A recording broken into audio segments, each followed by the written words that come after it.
so they're here. This will be a brief hearing with the Environmental Safety. Did I say Services, Environmental Safety, and Toxic Materials Committee. Today we only have one bill and another resolution.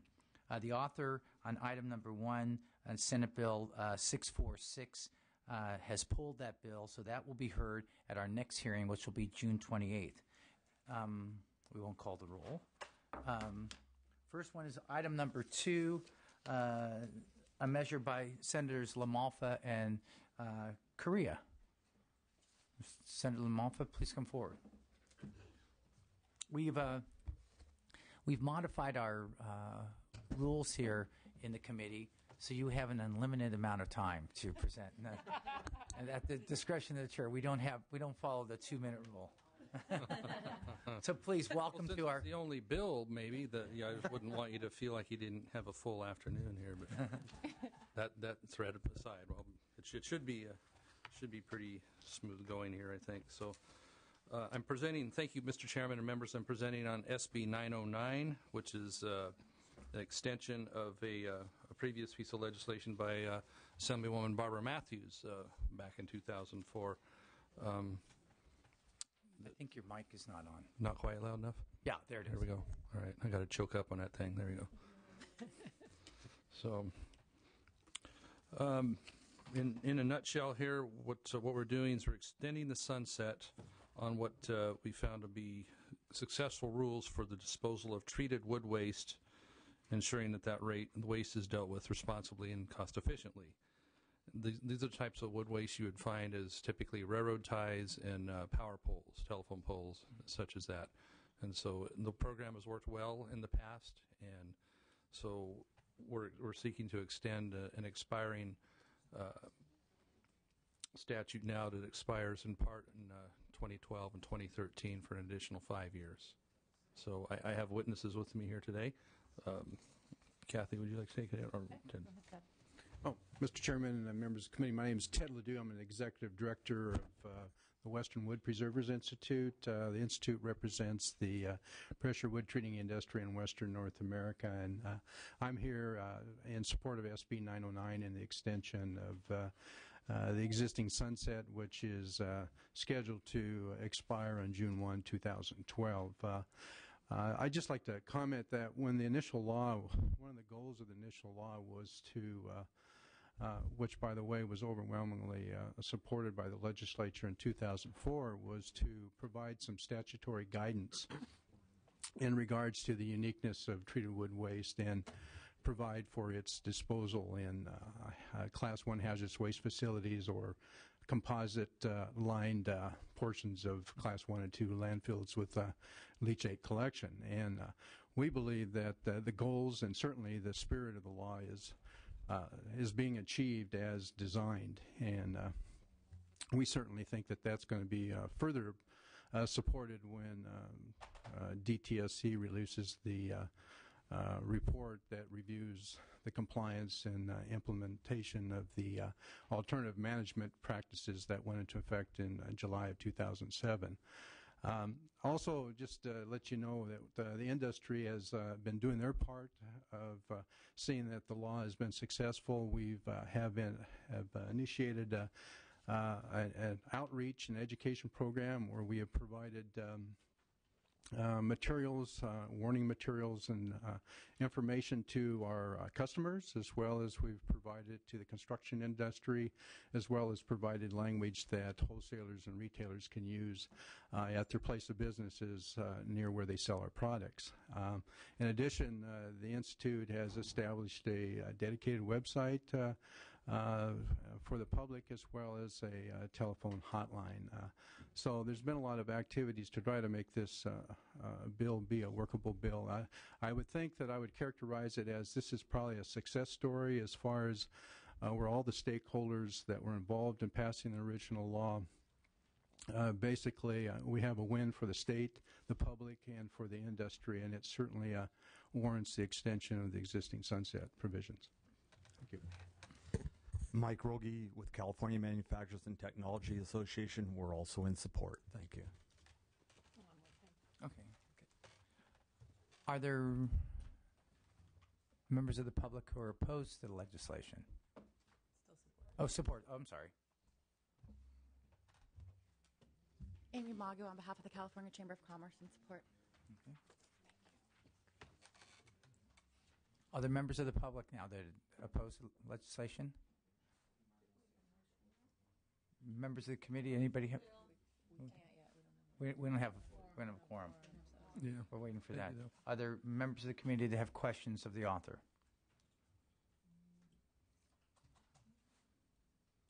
Anybody- You want to ask the jumping the gun? So we have a motion. We have a second. So we will take it up once we have a quorum. We have to establish a quorum. If you'd like to close.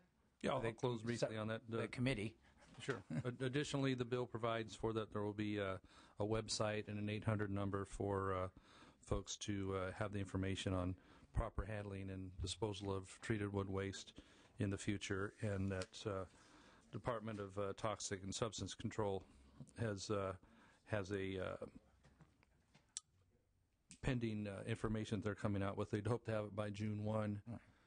That probably because of delays in new administration and things that have the transition, we expect it June 30th, and so far everything in that report is positive about continuing it. So we should be all lined up for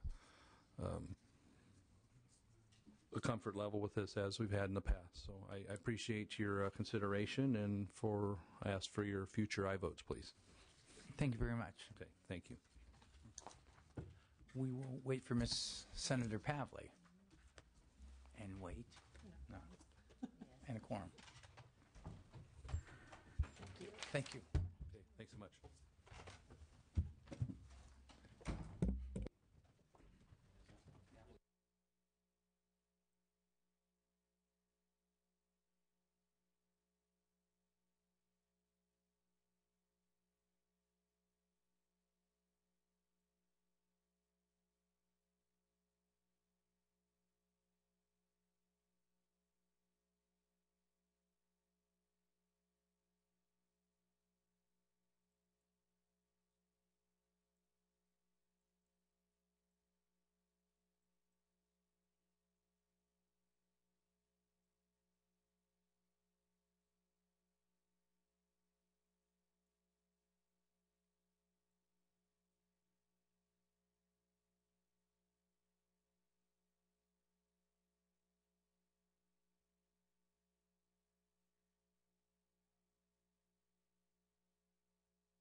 We're back on the record. It appears that we have a quorum. Madam Secretary, will you please call the roll? Wykowski, Here. Miller, Campos, Chesbro, Davis, Fuhr, Lowenthal, Morel, Valadeo. Here. We have a quorum, sir. We have a quorum. On item number 2, item number 2, there was a motion on the LaMafa Korea bill and a second. Please call the roll. Yeah. Wachowski? Aye. Wachowski, aye. Miller? Campos? Aye. Campos, aye. Chesbro? Davis? Fuhrer? Lowenthal? Aye. Lowenthal, aye. Morel? Aye. Morel, aye. Valadeo? Aye. Valadeo, aye. 1, 2, 3, 4. Well, okay, that bill is out. We'll allow members to come in and vote till we adjourn. Right. No. We have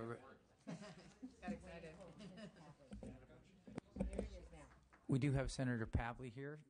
Members of the committee, we'll now go to item number 3 on our schedule. Our last item. This is Senate Joint Resolution number 3 by Senator Pavley. Thank you for joining us today, Senator. And thank you for your patience and me coming a little bit late. We were something about a budget. I don't know. Is there something else going on? We in have the our building? briefings. Yeah, so we have had caucus the last couple hours and then session at 4 and tomorrow. So thank you very much, and thank you for the meeting the other day, too, where we discussed this. Members, this is a resolution that urges Congress to look at something that hasn't been looked at in 35 years. In 1976, TSCA, the Toxic Substance Control Act of 1976, was passed by Congress, and it provides EPA with the authority to require reporting and record keeping and testing requirements of chemical substances. There's something like 80,000 out there, and a very, very small percentage has been looked at. California is simply joining other states to say, you know, when you have time, Congress, you may want to look at this particular issue. As you know, we can't mandate Congress to do anything. So I brought with me, we're just joining other states, and we have nearly almost parallel resolutions through the National Conference of State Legislators from South Dakota and Iowa and Montana and Illinois and quite a few others, just saying that this is something to put on their radar screen, put on their agenda. Will they get to it this year? Probably not, knowing what's going on there. But I think it's absolutely an important message to send, that after 35 years, just like in any other law, we go back, look at it, what's not working, what's changed, how can we reform it to make it more meaningful and protect the health and safety of Americans. So that's the point of the resolution.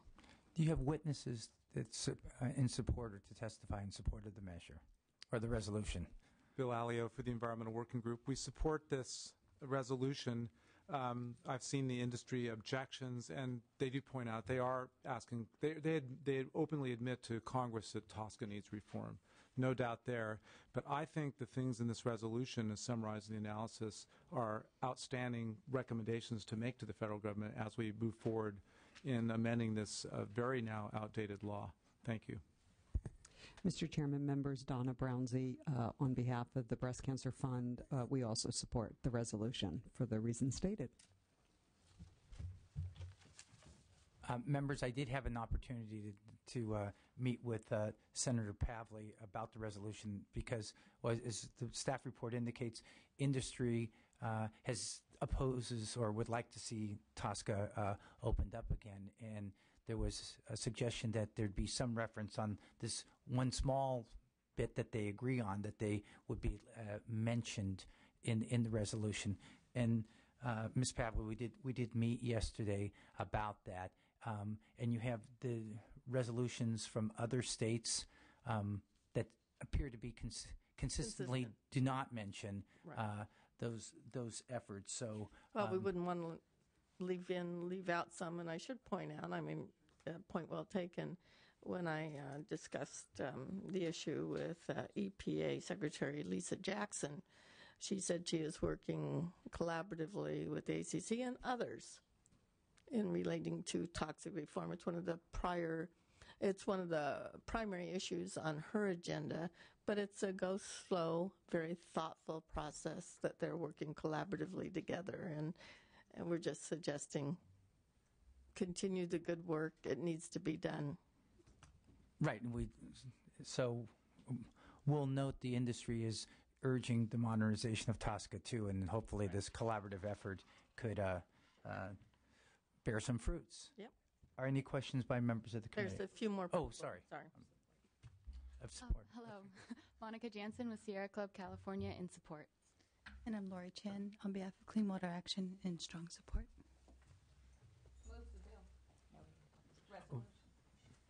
Mr. Fuhrer. I just want to point out this is another opportunity for an advertisement about the importance of making sure our green chemistry effort moves forward, because integral to the Obama administration's approach to reforming this measure is looking, including to states like California, as role models for how we might move about this reform.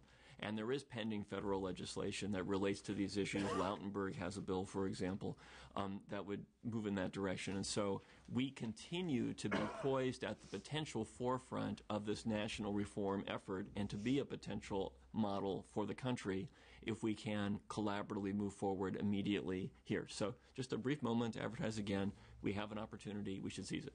And, of course, support the measure. Mr. Morrell. I just have a question.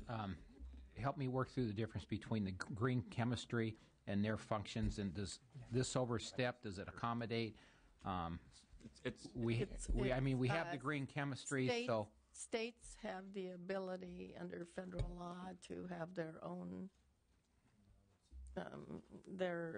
own policies, and in California, led by the good work of Assemblymember Fuhr, green chemistry is moving forward collaboratively in that regard, maybe sort of a model, if you will, because it provides an amazing stakeholder process and thoughtful look at the science behind chemicals. It's not a political agenda, it's a science review of each of these chemicals. And so many states have these policies. And I don't know, Assemblymember Fuhr, do you have something to add on the relationship between federal and state?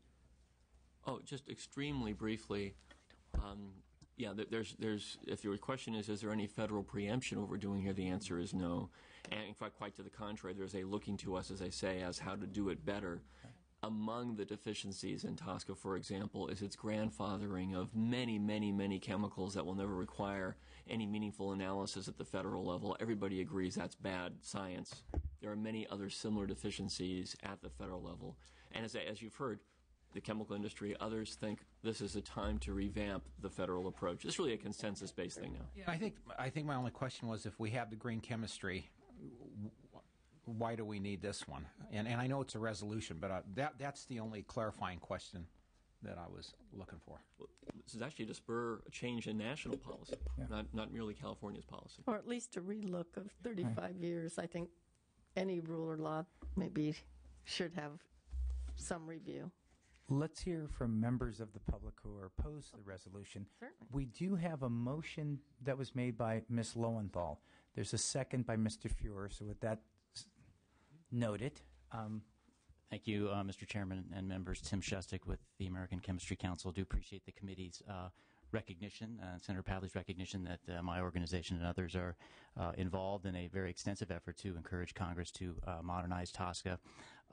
Having said that, we do still continue to have some concerns with the language in the resolution. We're hoping to have a little more complete picture of the current state of events, if you will, in terms of chemical management and the existing and what I would argue a fairly robust system that is in place beyond TSCA. There are a number of other statutory requirements, both at the federal and state level, governing how chemicals are used in different processes in the workplace. So I don't need to belabor the point. I mean, I think our main concerns is that as drafted, the resolution doesn't really paint a complete picture of what is happening, and we would appreciate a consideration of including some of the suggestions that we provided the committee as this resolution moves forward. But do want to appreciate the committee's staff and your office's recognition of our concerns, and we'll look forward to continuing to work on this issue. So thank you.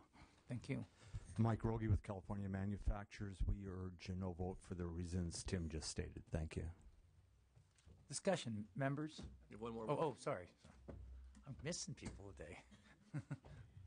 Amy Mago on behalf of the California Chamber of Commerce, also opposed. Okay. Mr. Valadeo. The only thing I'm concerned with is a lot of times in up here in Sacramento, we hear a lot about having two different levels of bureaucracy to go through. And when I appreciate what you're trying to do, I just concerned with the future of this. And if we have in Sacramento a situation where we have to go through federal and state, or we can hopefully streamline the process where we can protect the public's health, but obviously help create jobs and put people to work here in California. And that's where I'd love to see some collaboration there on my side. If I can be of any assistance to that, love to do that. But as is today, I'm going to have to stay off this one until we see. So thank you. Others? Senator, you may close. Yes, I think working collaboratively with 10 other states who are introducing similar resolutions. Again, this is a resolution urging Congress to look at a law that's 35 years old is a good idea, and I think it's something consistently California would support. Sometimes when states move ahead on issues, whether it's the Green Chemistry Council concept or whether it's, for example, I carried a bill on lead in jewelry. That's now a national standard where the states worked, and we've cleaned up our statutes to work collaboratively together. Those are the kinds of things. Sometimes states are the sort of the pilot projects, if you will, and experiments, and then it becomes a national policy. So I'm sure under Lisa Jackson's leadership and Congress's review, this will be done correctly over time. And it'll be a long process. This isn't something they're rushing through this year. All right. Well, this is a resolution that urges Congress and the President to reform the TSCA law. We've heard testimony about the organizations that represent chemical and consumer product manufacturers that are urging Congress to modernize it. So please call the roll. Wachowski. Aye. Wachowski, aye. Miller. Campos. Aye. Campos, aye. Chesbro. Aye. Chesbro, aye. Davis. Aye. Davis, aye. Fuhrer. Aye. Fuhrer, aye. Lowenthal. Aye. Lowenthal, aye. Morrell. No. Morrell, no. Belladeo. No. Belladeo, no. Bill is on. The resolution is adopted. Yes. Thank you very much. The resolution is adopted. Members, this concludes our business of the day. We're going to have add-ons, please. Yeah, 5 minutes if you want to add on to the first measure that was there. This hearing is now adjourned.